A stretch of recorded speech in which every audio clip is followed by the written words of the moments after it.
تخيل معايا زنزانه صغيره في سجن الواحات سنه 62 يطلع منها واحده من اشهر الاغاني في تاريخ مصر وبتتسمع لحد دلوقتي. الزنزانه دي كان فيها 4 اشخاص مهمين: شاعر وملحن ومغني ومناضل. بنبدا مع الشاعر فؤاد حداد اللي من رحم معاناته مسك قلمه وكتب قصيده مطلعها بيقول: الليله يا سمره يا سماره الليله يا سمره، وكأنه كده بيعاكس مصرنا الجميلة السمراء. ويهدي القصيدة الجميلة دي لصديقه المناضل زكي مراد في وجود ملحن كبير طبعا زي أحمد منيب، اللي شاف إن الكلمات دي لازم تتحول من كونها قصيدة مهداة لأغنية تعيش لسنين كتير. فبتحفيز من منيب وزكي لفؤاد حداد بيقرر أخيرا إن الأغنية دي لازم تطلع للنور بصوت المطرب محمد حمام. وبالفعل أول ما بيتم العفو عنهم بيتجهوا الأربعة مباشرة للإذاعة المصرية عشان يسجلوا الأغنية بتاعتهم.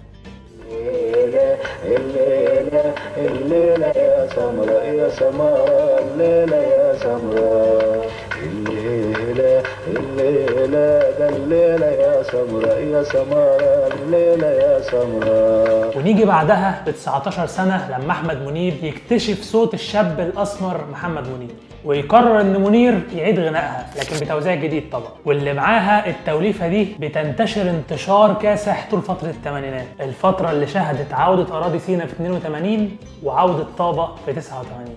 الجميل بقى كمان في الأغنية دي الكوبليه اللي كان بيقول: البنت قالت فستاني منشور على الشط التاني، خدني المراكبي وعداني، رجعت في الجمرة الليلة.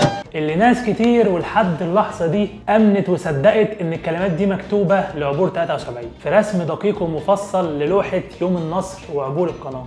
البنت قالت فستاني منشور على الشط التاني، البنت قالت فستاني منشور على الشط التاني، خدني المراكبي وعداني، رجعت في الجمرة الليلة اللي. وكأن فؤاد حداد طلع ساعتها من جيبه قلم من المستقبل يكتب بيه ملحمة تاريخية قبل حدوثها ب 11 سنة كاملين. قول لي بقى في الكومنتات، بتحب الأغنية بصوت محمد منير ولا محمد حمام؟ لو عجبك المحتوى ده اتأكد انك مشترك لاني بحضر فيديوهين جامدين جدا والاتنين مواضيعهم اتذكرت في الحلقة دي. كان معاكم اسلام، سلام.